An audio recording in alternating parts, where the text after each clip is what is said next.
欢迎电视机前的观众朋友走进天津卫视的大型情感节目《爱情保卫战》。本节目由来看看今天我们请到的几位情感导师是谁？他们是情感导师于波红老师，欢迎；青年作家文吉尔老师，欢迎；情感导师雷鸣老师，欢迎；情感导师莎娜老师，欢迎。接下来的时间，就让我们看看今天的4位情感导师如何帮助我们的嘉宾朋友走出他们的情感困惑。来了解一下这对嘉宾的基本情况，请看。刚开始我以为我遇上了我的真命天子，结婚以后我才发现，原来是多了2个孩子。现在我真的不知道该不该继续这段婚姻了。他先爱上我的，既然爱我，就要接受我的一切。才结婚2年，婆婆冷漠的态度，老公的无视，父母还总给我压力，我真的被压得喘不过来气儿了。我觉得我们婚姻没有问题，我觉得我们2个这样过挺幸福的。有请这对夫妻，有请。男嘉宾徐先生29岁，来自黑龙江司机；女嘉宾封女士32岁，来自黑龙江个体。有请2位，有请。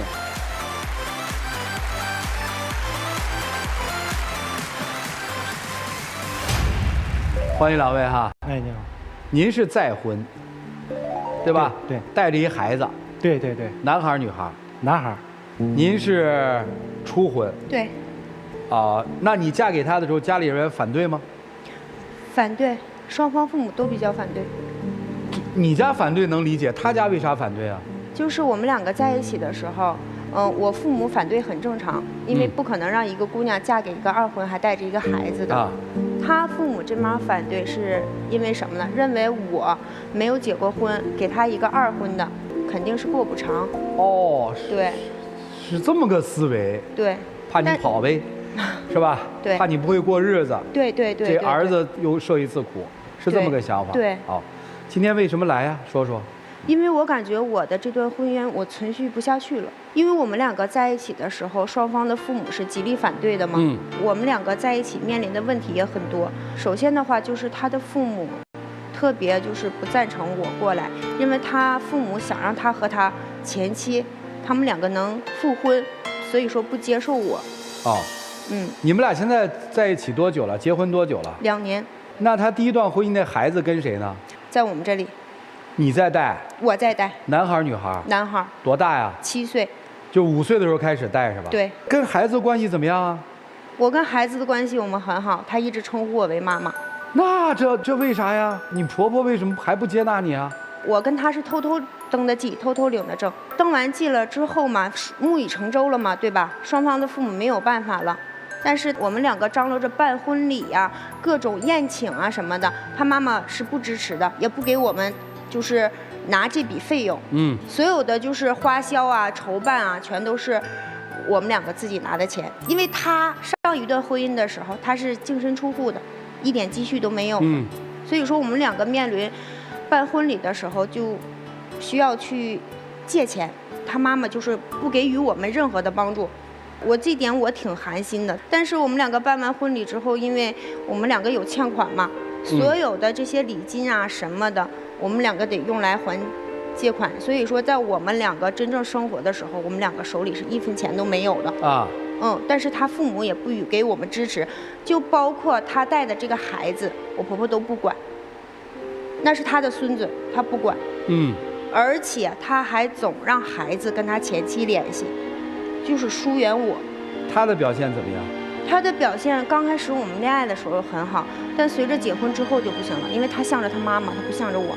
我都向着了，都向着了。你怎么能都向着呢？这可没有什么稀泥可以抹呀。这边哄妈，那边这个没有什么哄和不哄，这里面是有是非的。是在这边哄妈，那边哄媳妇，也说了。不是你妈为什么不愿意你娶她呀？就刚开始是不愿意，那现在呢？现在还行。为什么还行呢？现在接受了，我感觉是接受了。那你感觉是接受了？为什么她上楼之后，她连瞅我连个笑脸都没有啊？哪个婆婆上到儿媳妇这儿会给儿媳妇脸色看呢？这是你妈妈做的吗？你妈妈做的对吗？就包括你，包括这个孩子教育的问题，我拿他我当自己的孩子，是不是啊？我考虑到孩子的学习，什么都衣食住行，包括学习，全都是我在管。你妈妈管过吗？她管过吗？就包括我让孩子学习，你妈妈反而说的是我，说认为我是一个后妈，管孩子不是真心的，是对孩子不好。上来跟我撂脸子，然后生气拽门就走了。你下去送的你妈妈，你站在我这儿了吗？我正常说，我得送他啊。你为什么要送他呢？我再跟他说说，完上楼我再跟你说说。不是儿子你管吗？儿子我管。你们俩没孩子吧？我们两个想要孩子，但我没有办法跟他要孩子，哎我还得经营我的事业，我还得操持这个家，我还得管着他的孩子，导致我没有精力要我的孩子。除了跟婆婆之间，你们俩有冲突吗？你们俩有问题吗？过不下去。你们俩之间是什么冲突？我们两个中间的冲突就是我们两个结婚之后，我感觉就是压力太大了啊，因为他是一个特别爱玩的人。以至于玩到什么样，没有家庭责任心，也没有挣钱养家的那个心。他是开车的，他每个月2000多块钱的工资，他就安于现状了。开什么车才2000多？跑滴滴。那跑不止啊，不滴一个月怎么会2000多呢？他不正心干呢，他可能大多数时间的话都在玩啊，跟他的朋友什么。这个朋友叫你了，我就去打台球去了；那个朋友叫你了，我就去吃饭去了。反正工作的时候是6到8个小时啊，剩下时间基本上有时候给家了，有时候出去玩去了。儿子不养啊？养啊，一月他说少了，我一月我得挣3000左右。他说我2000左右。那3000多你知足了吗？现在就是你挣3000多的时候屈指可数吧？啊，我挺知足啊。那你怎么养家呀？你拿什么养你的儿子？你拿什么养我呀？那现在咱俩挣的不够花，不挺好吗？你工作够花吗？那咋不够花呢？你工作吗？我工作。你一个月挣多少钱？我一个月的话3000多到4000多。啊，你还挣的比他多。对。关键你还得照顾家呀。对。你咋想的呀？我瞅我现在我挺好啊，一天工作8个点，完没啥事儿，那个没啥事儿还能回家溜达，还能开滴滴不就8个小时以上才是自己挣的吗？啊，对呀。那你为什么就开8个小时够吗？腰疼。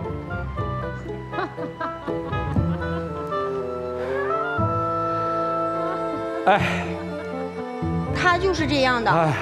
他一点就是我自从跟他结婚之后，我才发现他一点责任心都没有。就是孩子不管，家里面老人的问题他处理不好，钱他挣不来。行吧，这难怪这日子过不下去了呢。除了这还有什么呀？除了还有的话，他跟我父母那边关系也不好。为啥跟你父母关系不好？因为我们两个结婚之后，首先涉及到我创业嘛，因为我开了一个美甲店。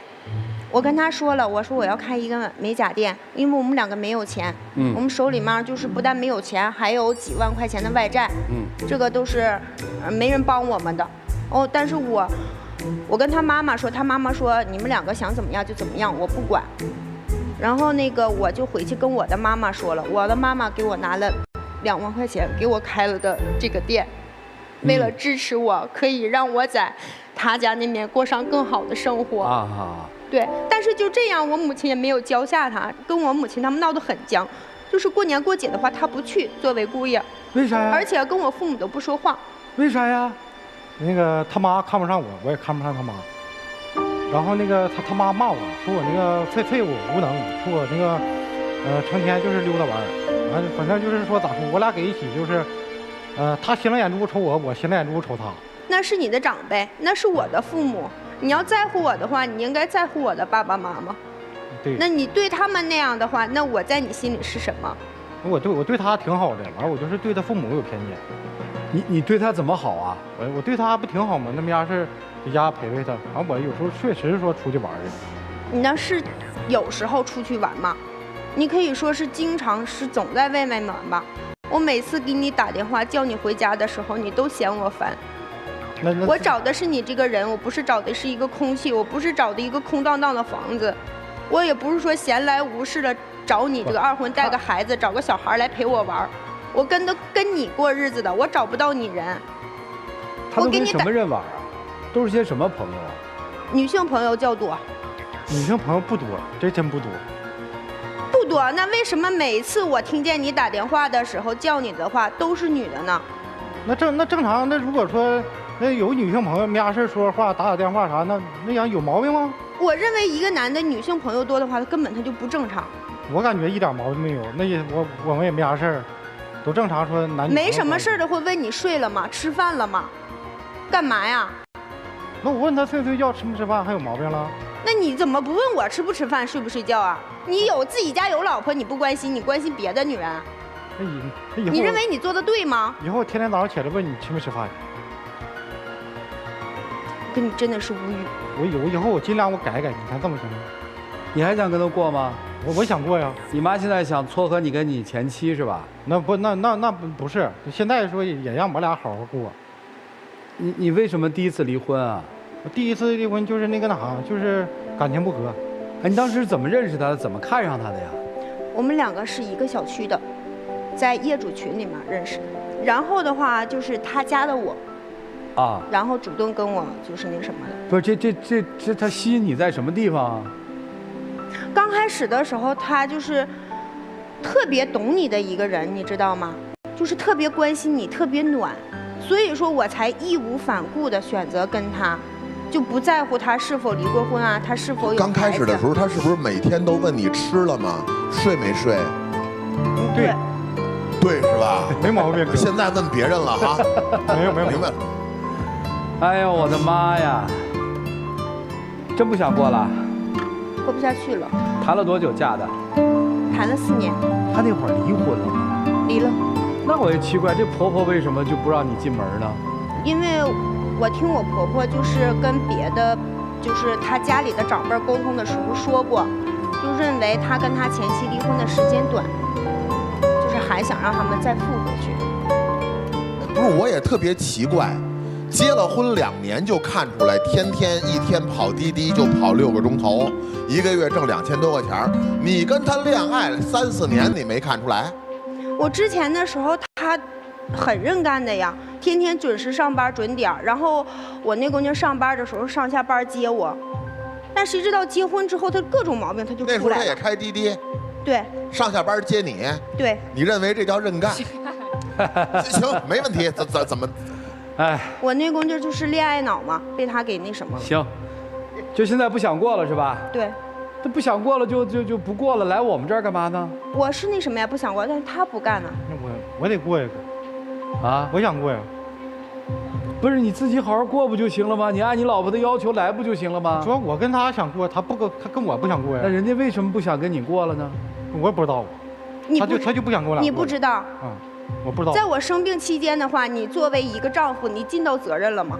我咋没尽到责任？我之前是多么开朗的一个女孩，但是我跟你结婚之后呢，把生活中无形的压力把我压成什么样？一方面来源于你，一方面来源于你的妈妈，导致我患上了焦虑症，我住了1个多月的院。他没陪你吗？他没有，他陪我了，但是他不能跟我父母在一起，就是我母亲陪我的时候他不在，他说他看不上我嘛。就是丑到不得劲儿，就是在妻子患病期间，他还在斤斤计较这个。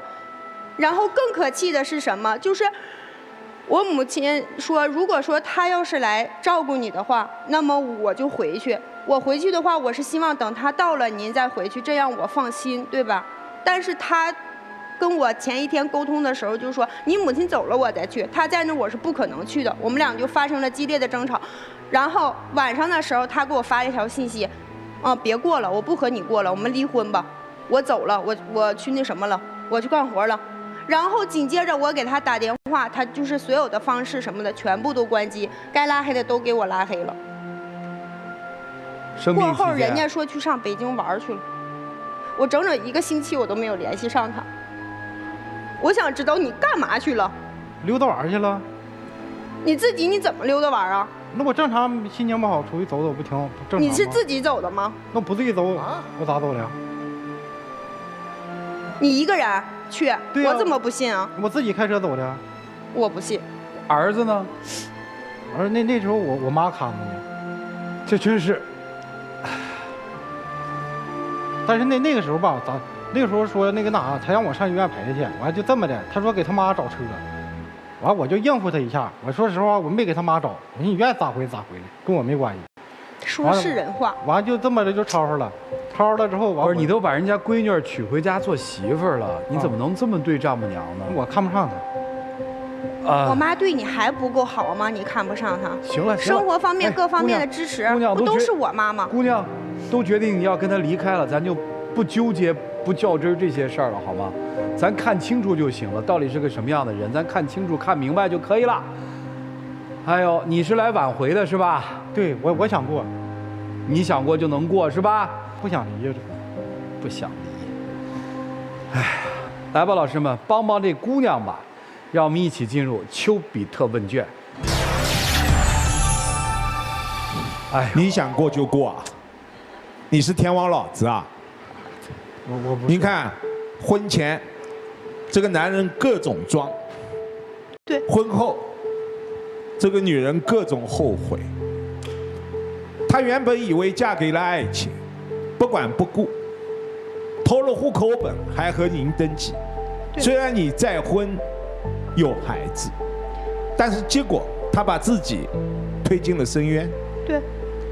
其实婚姻的幸福，不在于男人是头婚还是二婚，对，而是他是一个怎样的人。尤其是你对自己的丈母娘，竟然会说相互看不上。丈母娘骂你不对，但是他骂的有没有道理？你自己说。没道理。他说你不学无术玩，哪里错了？那你说就正常好好说呗。那你说他对我的意思是，他说的方式可以改变，说的内容骂的内容对不对？你说骂的内容对，哎，那就好了嘛，那就好了嘛。他是长辈，对，你是晚辈，对，是不是应该谅解他一点？咋说呢？我不是特别想谅解，我真的感觉到你确实是无可救药。所以很简单，不用犹豫了。可能最留恋你的是那个小孩。对。虽然是他的儿子，但是你四通几出，对，他都叫你妈妈。对。您真的，您儿子比你懂事，他知道谁对他好，他应该怎么做，所以他叫他妈妈。你竟然会如此的对他的妈妈，你自己想一想。谢谢。哎呀，谢谢波红兄。高老师，先生，就是你知道，就是人和人，尤其成年人之间有一个素质特别重要，这是一个人的基础素质，叫做教养。那我知道。啊，那你觉得，你说你当着我们这么多人面，全国观众，你跟我们说，你看不上你老婆的妈妈，你觉得这个事情是一个有教养的行为吗？没有，但他也看不上我。不是前提，你就确认你这件事情你自己做的没有教养，对吧？那我确实是说那个我自己感觉我自己没教养，但是说他做的也不对，他要是做的对，我也不可能这么干。就是你宁愿就是承认自己没有教养，但是我也告诉你我不喜欢他，对吧？就是你已经有这么不喜欢他了，对吧？对，我就看不上你。好的，好的。那你要想说那是你老婆的妈妈，你看不上她，那你凭什么要求你的老婆继续跟你在一起呢？那我跟他过，我也不跟他妈过。那我这么说吧，那你觉得你的孩子，未来如果以后他的对象跟他说我看不上你爸，你怎么办？那我以后少去呗。那这样吧，就是跟女孩说吧，就是没救，就是及时止损。好。就赶紧走。好，说完了。俺们帅，我们帅，是吧？就是帅吧？是，刚开始认识他的时候确实。所以你跑你的，还会有下一个的，你赶紧跑，还会有下一个的。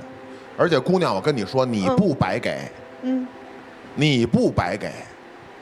想当年是吧？你就跟他结婚的时候，你们俩私自领的证吧？对。他妈妈要看你顺眼才新鲜。我同意了嘛，你就把我大孙子他爹拐出去，你们就结婚了。为什么我不管你们婚礼啊？很简单啊，你们自己拿的主意，接不接都不用我管。你们婚礼收不收钱，我管着吗？对，是吧？对，是。还有一点说你不白给是什么呀？就您这脾气，你为什么要送你妈出去？你老公说那总得送送吧。一个儿子送亲妈这事儿，你看这愿意不愿意？这事儿应该吗？儿子送亲妈，他送他亲妈可以，但是他妈不应该就是在我教育孩子的时候一样生气的就走了。这不是一个老人的做法。虽然我是一个后妈，但是我管的是您孙子。如果我不管的话，那孩子学习爱怎么样怎么样。他就是生气走了，他也没怎么着你吧？没怎么着我。然后亲儿子送就不成是吗？但是他回来之后，他逼着我跟他母亲道歉啊。你不是也逼着他跟你母亲道歉，他也不同意吗？所以你也不同意，所以这叫半斤对八两。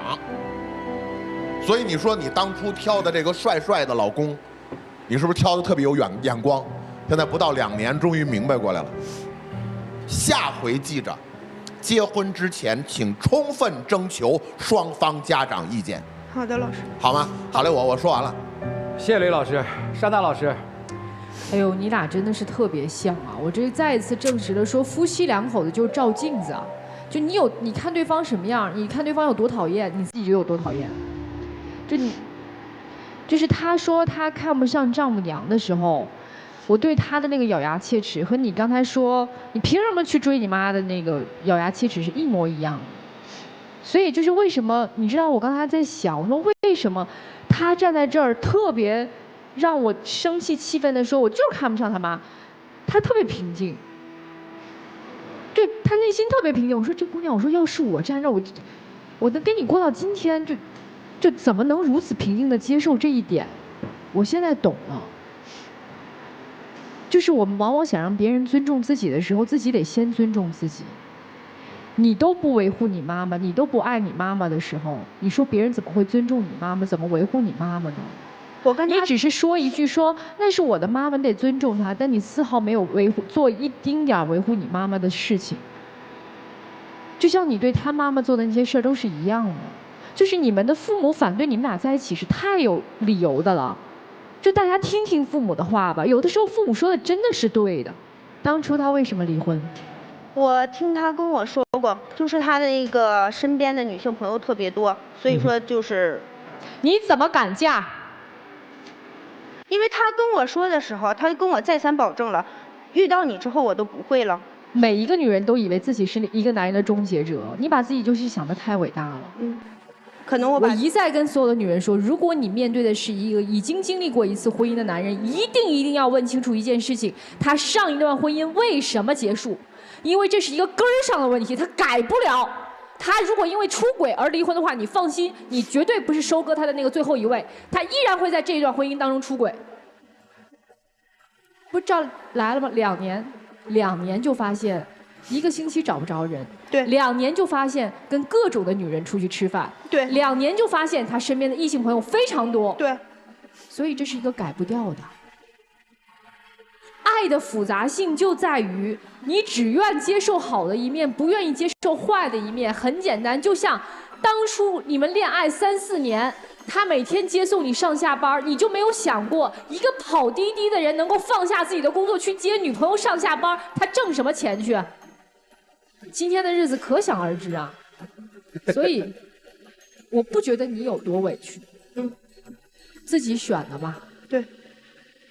那既然受不了就赶紧走，别犹豫。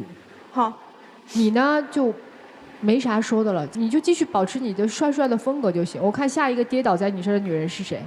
不是我想过，就是那个老师。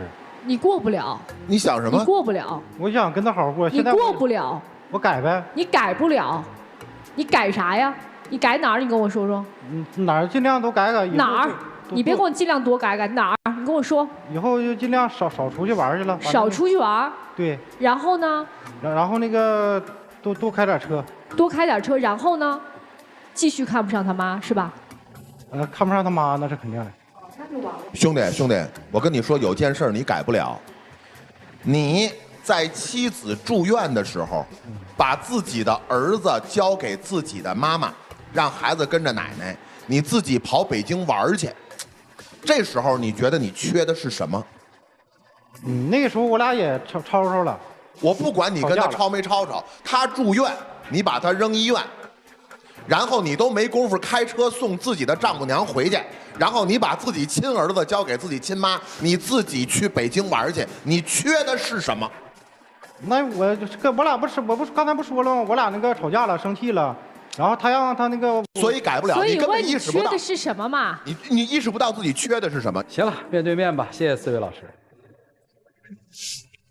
啊，我们跟空心人就不要谈爱，好不好？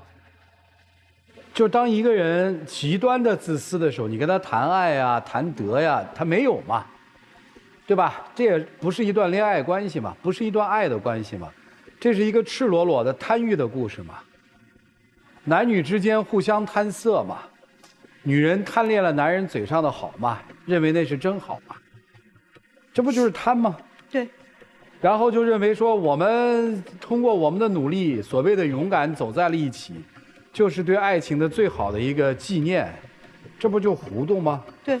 但实际上面是个贪欲的故事啊，赤裸裸的全是贪啊，贪到了什么程度？就两个人可以贪到什么程度？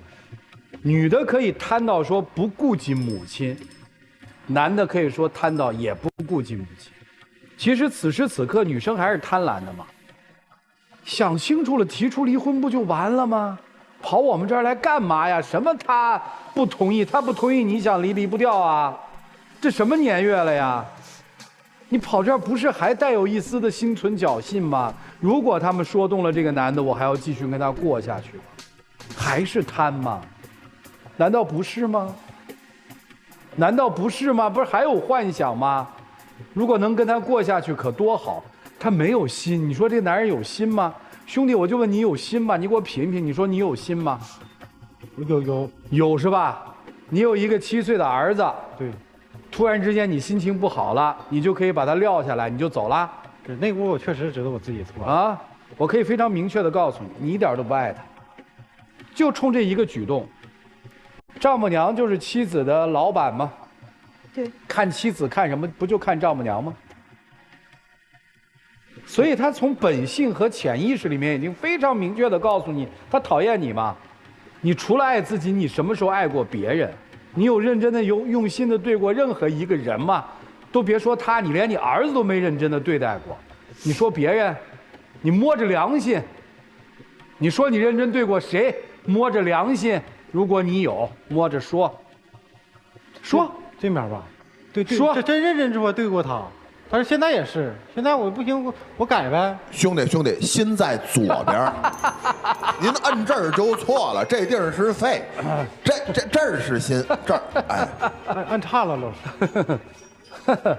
行了，所以你没有啊，你都不知道他在哪儿啊，没有了。当然，你要愿意跟人回去过日子，其实也乐见其成，就是你把他拴住了，就另外一个姑娘就不会受害了嘛。你就作为一个管教者，好好管他就行了。我没有什么要说的，因为我真是觉得跟一个没有心的人，你说什么没什么好说的。接下来一起进入192就要爱真情60分。我就想说的话就是，我义无反顾的跟着你，我们两个在一起2年，我只想让你就是有事业心一点，然后更顾家一点，但是你从来都没有改，你也从来都没有做到过。我也知道我错了，然后那个我能改的我尽量改，以后我不出去玩了，完也不跟说女性那个联系了，能照顾家，能多陪陪你我就多陪陪你。你说的太可笑了。那我问你一个问题，你就说这么的你能保证，那么的你保证，那么你回去之后能给我妈妈道歉吗？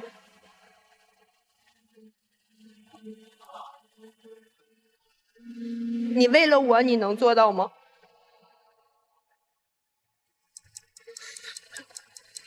你怎么跟我说你保证你以后能啊？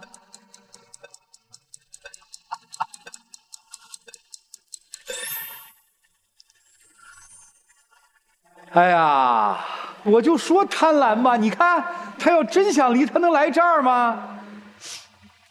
多厉害，就是不道歉，怎么着？谢谢2位，请回吧，请回吧，谢谢你们。电视机前的观众朋友，欢迎通过京音乐 APP、天津 FTV 网络电视、万事达手机客户端收看本期节目。欢迎登录完整内容。来，于老师预测一下。要用一段婚姻去试错，代价有点大，而且很悲哀。我认为更悲哀的是，已经错了还不知道自己错了。不是，但是我还是认为男出女不出。我觉得要不都别出来，就看着挺糟心的，其实真的特糟心。我这个是颠覆了我的就是认知的，这个事情确实。就是如果我一个月就挣2、3千块钱，我开车去北京玩，油钱谁掏的？这个时候我老婆住院，我把儿子扔给我妈，我自己去北京玩，这是不是个好机会？正好有想给我掏油钱的，他有机会陪着我去北京玩，有没有这可能？当然，副驾的一个人啊，就是副驾坐着谁？我一直琢磨这事儿，肯定不跟您通信。哎，就别出来了，就算了吧。我估计会男出女不出，但是我觉得，不管舞台上的结果怎么样，女生一定要走得坚定一点，千万别回头。当然，你要是不走的话也行，就少祸害了一个姑娘。来吧，咱们来看看他们自己的选择是怎样的，请开门。开始。来吧，咱们来看看他们自己的选择是怎样的，请开门。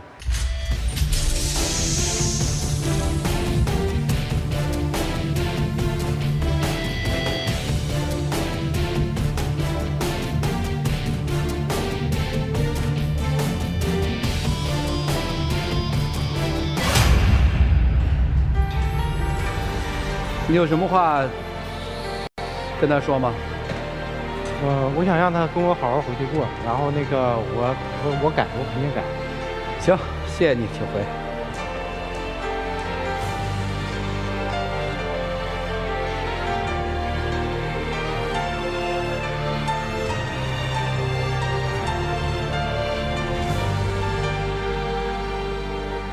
来，我们了解下一对嘉宾的基本情况，各位请看。我对未来有明确的计划，希望他能对我多付出一点，但是他似乎没有把我放进他的未来。我觉得他平常对我又打又骂，不是真心爱我，还经常让我感觉没有安全感。我们曾经很相爱，但是现在他的幼稚让我不知道我们能不能继续走下去。如果未来他一直这样暴躁易怒，我也不知道我还能坚持多久。有请这对情侣，有请。男嘉宾小王22岁，来自黑龙江学生；女嘉宾小刘23岁，来自吉林学生。有请两位，有请。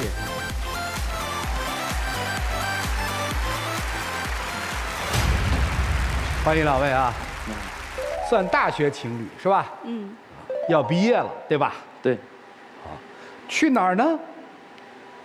达不成一致是吧？是。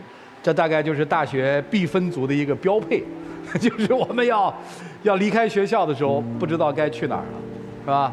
因此来我们这儿了，是吧？对，就是我们俩也谈恋爱1年多了，然后也是面临毕业这个问题，可能想的不太一样。当我们俩刚开始认识的时候吧，就是没有太想过长远的计划，但是现在谈的也挺好的，可能就是想往未来规划一下。我是主要做一些礼仪模特这种，还做一些经纪人，可能就帮他找一些这种礼仪模特。我之前在上海做的也挺好的，只能说付出和回报是成正比的。所以说我毕业之后想自己再去上海闯荡一下。然后我觉得对的人应该站在我的未来里，我希望他能陪着我。他想考一下公务员，在家这边。一个要考公，一个要去上海，是吧？对。我觉得他这样想是把我规划到他的未来里，但是他没有去考虑我，只是说他在上海的工作比较好，没有说我在上海有没有工作，能不能找到好的工作。而且我在家这边已经说是提前准备很久了，就是一直以这个考公目标去准备的。分了不就得了吗？但是也就是谈1年多，然后也挺有感情的，希望就是看看有没有更好的解决办法。你们先说接不接受异地吧，有的时候异地也行嘛。比如说你去考公，你在上海，人情感好的异地也可以啊，然后看发展大家去调配啊。你们接受异地吗？但是异地的话，我也不异地也有问题，我不太放心。为啥？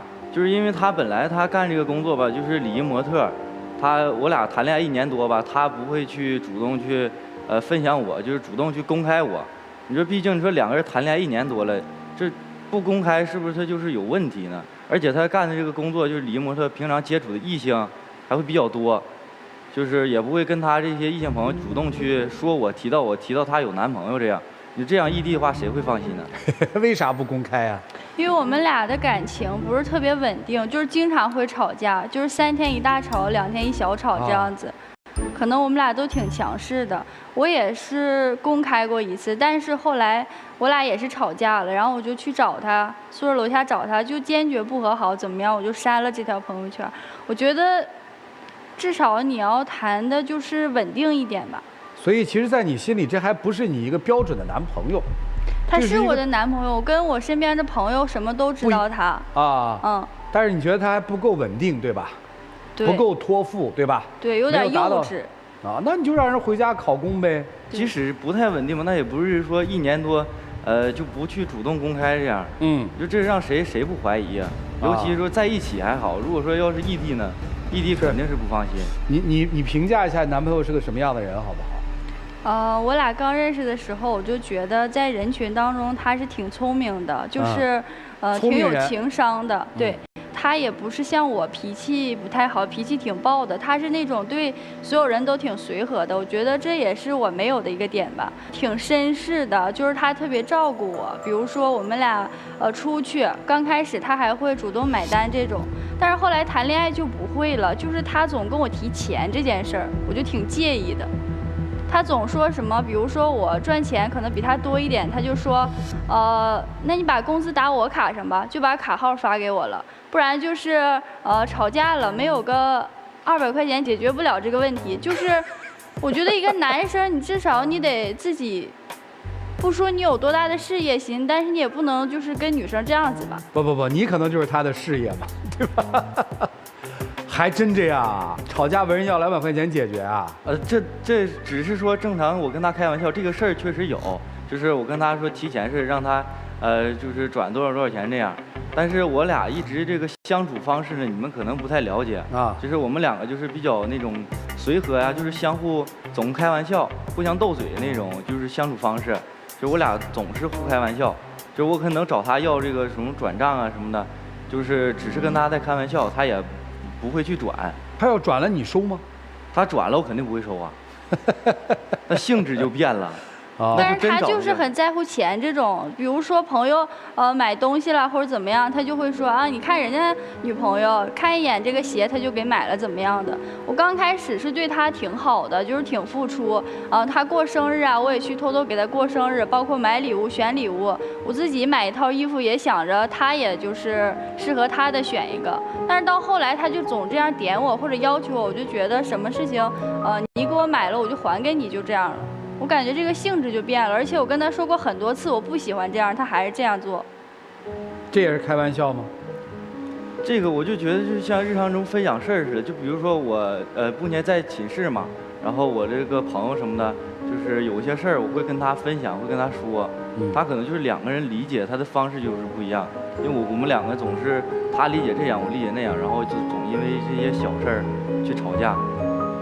所以你在乎他给你送不送礼物的事儿吗？我问的可能比较直接了啊。这个如果说就正常的话，我会感觉就是一些节日啊或者是什么的，我给他准备礼物了，然后对他就想让我统统回给他。没给我准备礼物，这个心里他肯定是有一些不舒服的。我觉得搁任何人身上他肯定会想一些。明白了啊，就是他的心里是有没有你啊？是这个重要的节日他不会去给你准备礼物，这不喜欢你嘛？是不是？那他节日会给你准备礼物吗？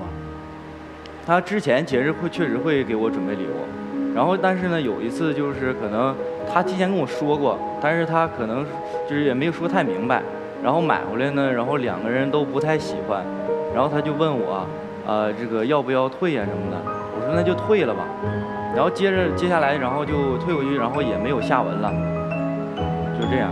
他就总拿着这个事儿说，这个节日你有礼物吗？你有吧？我怎么没有呢？我说那我准备了呀，你不喜欢退了，那也不是我没有这份心吧。而且我之前问了，我说这个东西好不好看，然后我的意思就是可能我们俩买一个一样的或者怎么样，但是我并没有那个尺码，就给他买了。他说这个搭配也挺好的。那你说你不喜欢，是我没有这个心没给你买吗？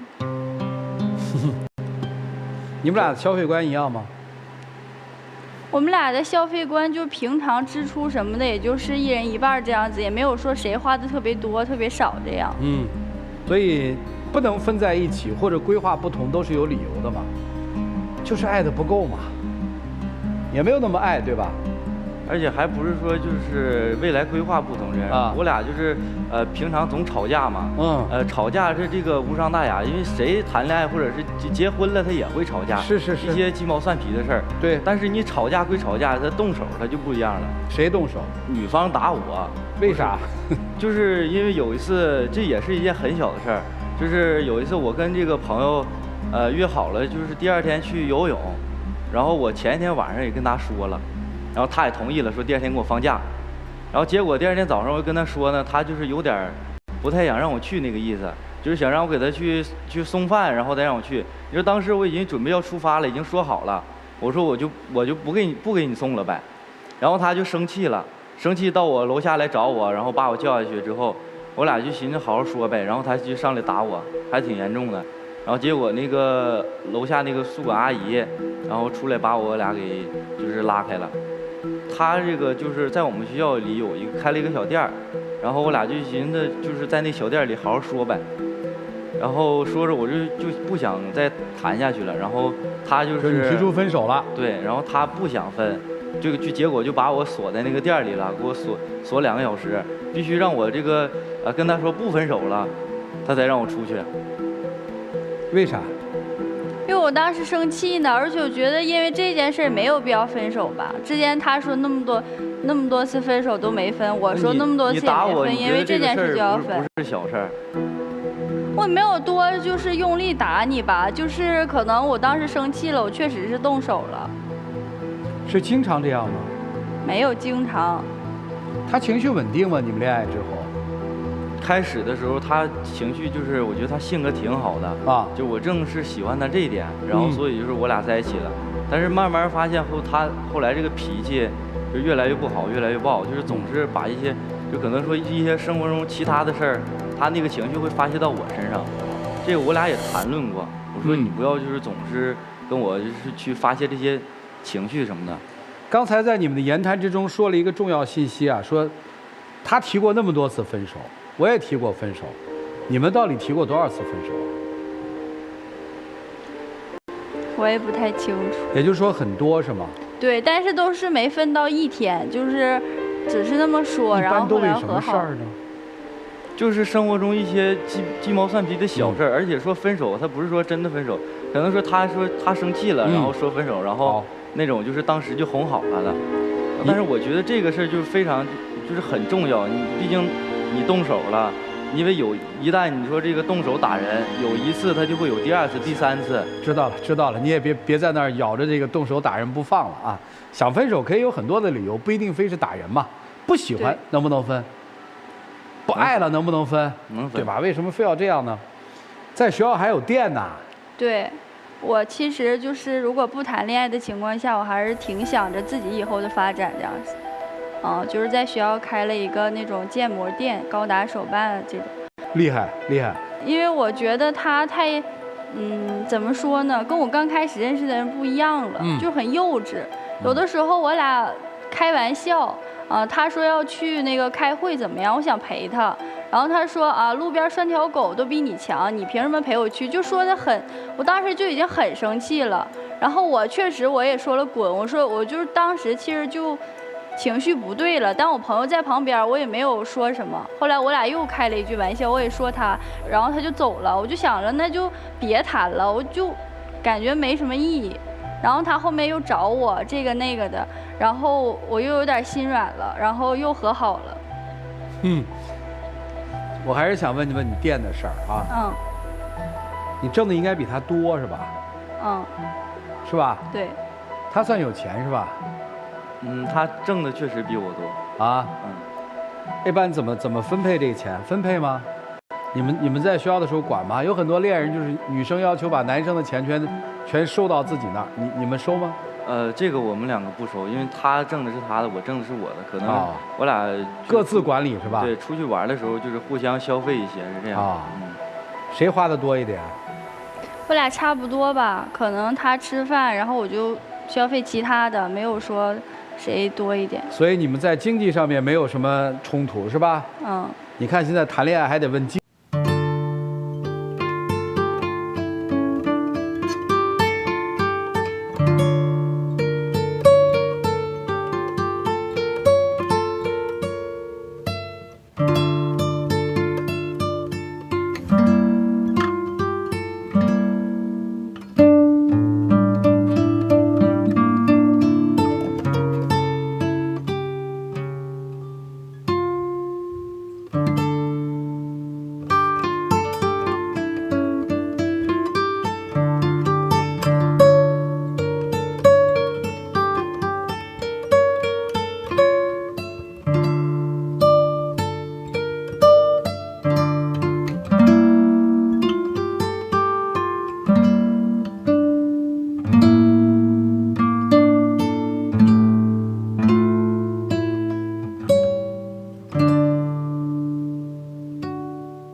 也不是说不异地吧，异地也可以，但是也不能长时间的异地，就是标准是什么？长时间的，就是1个月见一次或者2个月见一次，不能很久不见吧。在你们的生活当中，你有没有觉得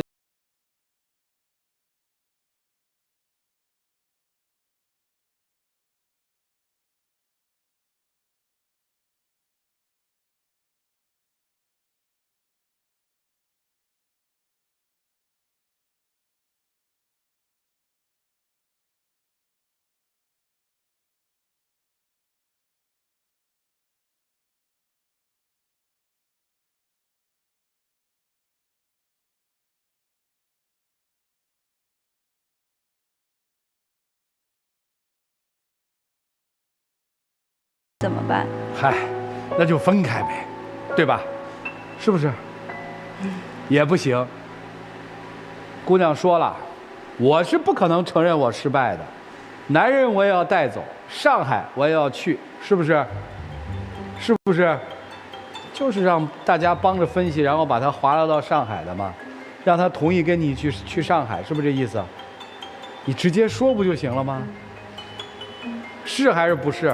但是我也怕他以后如果没考上，自己再后悔再怪我。哎呀，你还怕这个？他能不能跟你去都不一定了，姑娘。好吧，老师们，你们看看应该怎么办？让我们一起进入丘比特问卷。都说毕业季就是分手季，我一直认为这只是不爱的借口。要跑校园恋情的，往往并不是不同的人生规划，而恰恰是现实。你们2个人的恋爱现实很简单，男生力不从心了。所以赵传老师刚才说的一点没错，入木三分已经看出你们2个人的核心问题。男生，所以我建议，在分手还是不分手这件事情上，不用去释放情伤，真诚坦诚地告诉对方，不爱了就是不爱了。谢谢。谢谢于老师。文老师，我觉得你们俩其实有不同的人生观，你们俩发现没有？就是男生，我可以说，我也可以帮他打这个包票。你在最开始的时候一定很喜欢他，但是你在这个过程中，其实你不断的被消耗，然后你不断的去试探他到底爱不爱你，可是你当下你得到的那个答案都是否定的。你这个过程当中，你可能不断的去尝试，不断的去，需要一个安全感。但是在这个过程中，你发现好像他给不了你想要的那份安全感，于是消耗到最后，你会发现啊，那我不如放过我自己。但是你在这个过程中，你觉得这个女生她确实也有对你好的地方，到最后的时候，我觉得这个男生有一点做得很好，他给了你一个什么？他叫体面。你看他今天来这儿，我觉得他来这之前他已经想明白了什么？他想明白了你们2个注定要走不同的路，他也想明白了说他不会为了你去到另外一个城市，他为什么还能来陪你走这一趟？他给了你这段感情里面最后的体面，啊，这是我的观点。谢谢文老师。雷老师，就是都说到体面这俩字儿了，你觉得你体面吗，姑娘？我相信以宿管阿姨的睿智，她分得清楚什么叫打情骂俏，什么叫殴打。所以在男生宿舍门口，你真的是撒娇打情骂俏吗？你要真是撒娇打情骂俏，宿管阿姨为什么冲出来，把你们分开？而且呢，特别不体面，那是在男生宿舍楼下呀。你打男朋友，整个楼都得起哄，嘿，又挨揍了，嘿，整个楼都得起哄，体面吗？你把他关在你的小店里，小店是在学校里，是校中店，你关他2钟头，所以你往往比较极端。要毕业了，再极端就这半年了，我还是去趟爱情保卫战吧，是吧？爱情保卫战去了，怎么回事？老师同学们都知道了，我女朋友再抽我，你们都明白了哈。我明人没做暗事儿哈，全国观众都看见我是为什么要分手哈，有这想法没有？也不是这样，不用跟人人都交代了吧？哟，你们两个谈1年多了，全学校都知道。那想当初在宿舍门口打你打得金光灿烂的，这下昭告天下了是吧？在阳光下分手，想这样吧？所以来这儿吗？然后就是你是独生子吧？我有个姐姐。你有个姐姐，还是独生子啊？对。对吧？姑娘，你信一个独生子要在家乡考公是他个人决策吗？你让他跟你去上海，你再跟一家子过不去，你知道吗？你能改变他个人，你能改变全家人的决策吗？所以姑娘，你看他被逼都来这儿了，你可别再把我锁店里锁2钟头了。咱们在这个灯火通明的地方说完了，你还有舍不得吗？没有了吧？我告诉你，你们两个这个在恋爱上的分歧属于大道之争啊！大道之争是没有任何妥协的。你要去上海求另一种可能，他要留在家乡顶门立户，一家子兢兢业业都给安排差不离了。有中间道路吗？你想？所以别再逼他了，都已经到这儿了，咱们就体体面面的分开，老师同学都看明白了，好吗？得嘞，我说完了。谢谢雷老师，商大老师。弗洛姆在《爱的艺术》这本书当中，他说了这样一句话，说靠努力换回的爱，常常让人痛苦，也让人生疑。就是我到底是被爱，还是被需要？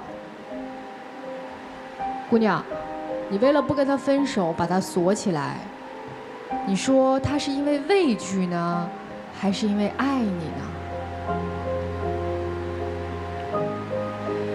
如果因为舍不得而不分开的话，就证明说这份爱和这个感情，它就是在靠坚持了嘛，对吧？你们现在其实就在坚持了，对不对？当用坚持这个词来形容一段感情的时候，你想想这感情得痛苦成啥样啊？咱一般都说要坚持干什么事儿的时候，就证明这个事儿它一定是特别痛苦、特别难完成的，对吧？当你们说我们得坚持我们的感情啊，哎呦我的天哪！所以差不多的时候，大家体体面面分开就可以了。至于你们2个人，其实对于未来的追求和憧憬都不一样。在青春的时候好好恋爱一场，然后体体面面的分开，挺好的，就这样。女生特别要强，性格里特别要强，你看特别刚毅啊！你们说了那么多，就没有变，可能内心已经非常的波动了，没什么啊。这个我们一直在说大学毕业就分手这点事儿，为什么毕业就分手？因为人生啊，确实不是只有爱情这一件事儿，对不对？人生还有更大的范畴，对吧？工作呀，就是我们说的事业，家人呢，朋友啊，对吧？你还有世界呢，对不对？所以它是一个更大的。因此，我倒觉得有的时候我在想，是不是大学里的恋爱实际上面是给孩子们上的第一堂挫折课？让我仔细想想看，能考进大学的这帮孩子，反正学习还都行，以前这叫天之骄子，他们在生活里什么时候受过挫呀？大概恋爱分手算是一次挫折吧，特别是大学里头，爱得又干净、单纯又轰轰烈烈，又是面对人生抉择的时候，那个挫折感可能会比较大一些，会挫败一些，是吧？好好的说好的要一起一辈子，怎么刚离开学校，牵着的手就松开了呢？肯定会难受。没啥，你们想谈接着谈，啊，我倒不像老师们说那样决绝的，现在咱们就离开。想谈接着谈，对吧？顺其自然，我看来顺其自然有点肉。你去上海，他回老家，让时间和异地把这段感情淡化了。但是那好像有点不太负责任，是吧？都知道结局是什么，为什么不干干脆脆呢？决定权在你们，你们自己定，好不好？让我们一起进入192就要爱真情60秒。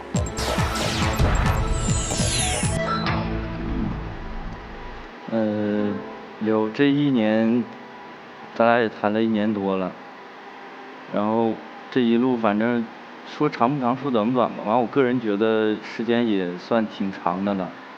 然后咱俩在一起这段时间，说实话你，各方面其实也都挺好的，对我也不错的。但是，就唯一一个就是你这个脾气，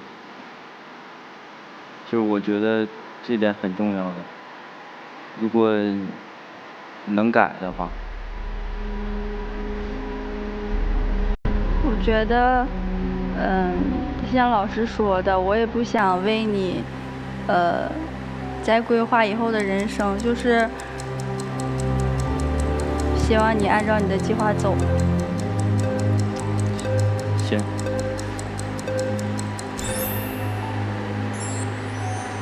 哎，谢谢两位，请回吧，请回，请回。电视机前的观众朋友，我们栏目的唯一官方报名热线是0223606301，情感困惑的观众可以来电报名，不收取任何的费用，小心被骗。预测一下吧，博红兄。其实从内心我也蛮希望这对小恋人能打破魔咒，走出校园，继续恋爱。别破了，但这只是美好的愿望，我预测算不出。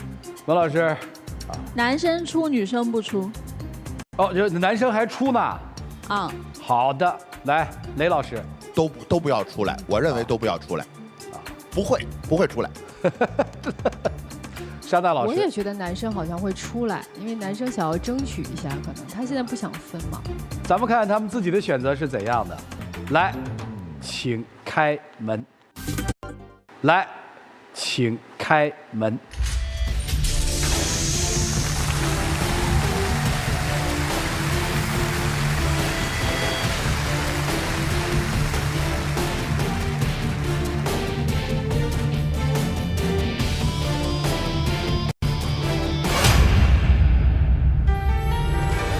这结果啊，挺好的。